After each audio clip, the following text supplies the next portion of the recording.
অভাবের সংসার, তার উপরে বাবা অসুস্থ, তাই পড়াশোনার খরচ চালাতে কখনো রিকশা চালানো, কখনো রাজমিস্ত্রির জোগালি, কখনো বা করেছেন দিনমজুরির কাজ। এভাবে সংসার সামলানোর পাশাপাশি পড়াশোনা করে এবার আলিম পরীক্ষায় বিজ্ঞান বিভাগে জিপিএ 5 পেয়েছেন সালমান ফার্সি বুলু। অনেক সময় আমার পড়াশোনার খরচ চালানোর জন্য আমি বিভিন্ন কাজ করেছি। বিভিন্ন সময় যেমন ঢাকা, কুমিল্লা, সিলেট এবং বিভিন্ন অঞ্চলে গিয়ে রাজমিস্ত্রি এবং রাস্তার কাজ করেছি পড়ালেখার খরচ জোগানোর জন্য। কুড়িগ্রামের ফুলবাড়ির পূর্ব ধনিরাম গ্রামের কৃতি সন্তান বুলুর এই সাফল্যে গ্রাম জুড়ে আনন্দ ছড়ালেও অর্থাভাবে ফিকে হয়ে যাচ্ছে তার উচ্চশিক্ষার স্বপ্ন। আমার পরিবারের অবস্থাও খুব খারাপ, তাদের কন্ডিশনও খারাপ, বাইরে কোনো জমি জমা নেই।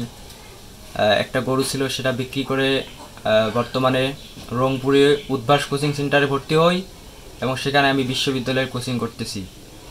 এখন পরিবারের যে সম্বল ছিল তার শেষ হয়ে গেছে।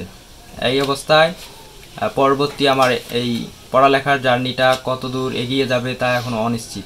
সালমানের সাফল্যে উচ্ছ্বাসিত এলাকাবাসী। এই এলাকায় 8 জন ছেলে মেয়ে এবার এইচএসসি পরীক্ষা দিয়েছেন। অভাবের সংসারে থেকেও সালমান এত ভালো রেজাল্ট করবে এটা কেউ ভাবেনি। আমার মামাতো ভাই বাড়িগুলায় পাশাপাশি, ও ছোটবেলা থেকে লেখাপড়ার চাহিদা খুব, সংসারের বাপ বা মানে খুবই গরিব, যে মানে লেখাপড়ার যেটা খরচ লাগে ওগুলো জোগাইতে পারে না। আমাদের এলাকার মধ্যে 7-8 জন পরীক্ষা দিয়েছে ইন্টারমিডিয়েট, তার মধ্যে রেজাল্ট ভালো করেছে সালমান ফার্সি বুলু, জিপিএ 5 পেয়েছে। আমরা এলাকাবাসী গর্বিত তো সুন্দর রেজাল্ট করার জন্য। সে তো অভাবের কারণেই লেখাপড়া তেমনভাবে করতে পারে নাই। গরিব মানুষ খুব ভালো রেজাল্ট পেয়েছে। অভাবের কারণে ছেলেটার পড়াশোনা বন্ধ হয়ে যাবে একথা ভাবলেই বুক ফেটে যায় বাবা মায়ের। এতদিন তো পড়াছি ভালো, এখন তো আমি আর পাই না, খুব অভাবের ঘুরে আছি। আমার ছেলেটা ছোটবেলাতেই লেখাপড়া করে খুব কষ্টে দিতে পারিনি, খাওয়াতে পারিনি। আমার খুব অভাবের কারণে দিতে পারিনি।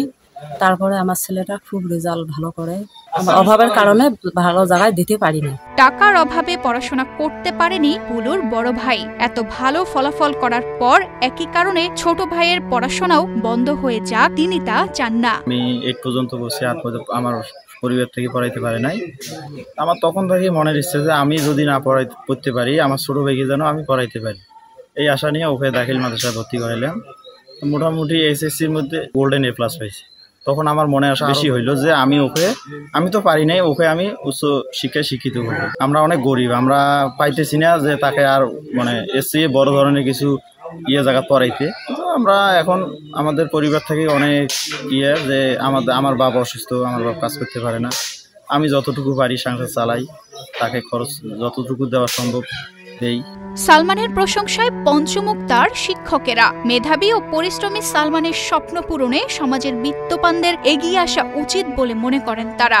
আমার মাদ্রাসায় একজন ব্রিলিয়ান্ট স্টুডেন্ট, সে বিভিন্ন ক্লাসে ভালো রেজাল্ট করে আসছে, দাখিলেও তার অনেক ভালো রেজাল্ট হয়েছে। আমরা যখন জানতে পারি তার বাড়ির অবস্থা খুব শোচনীয়, তখন আমরা তার জন্য প্রতিষ্ঠান থেকে বিভিন্ন প্রকারভাবে সহযোগিতা করি। ফর্ম ফিল আপ, পরীক্ষার ফি এগুলো ফ্রি করে দেয়। অভাবের দেওয়াল ভেঙে আলোর পথে এগোতে চায় সালমান ফার্সি বুলু। তার এই যাত্রাপথে শুধু প্রয়োজন সহমর্মী ও দরদি কিছু হাত। পরিবারের যে সম্বল ছিল তার শেষ হয়ে গেছে।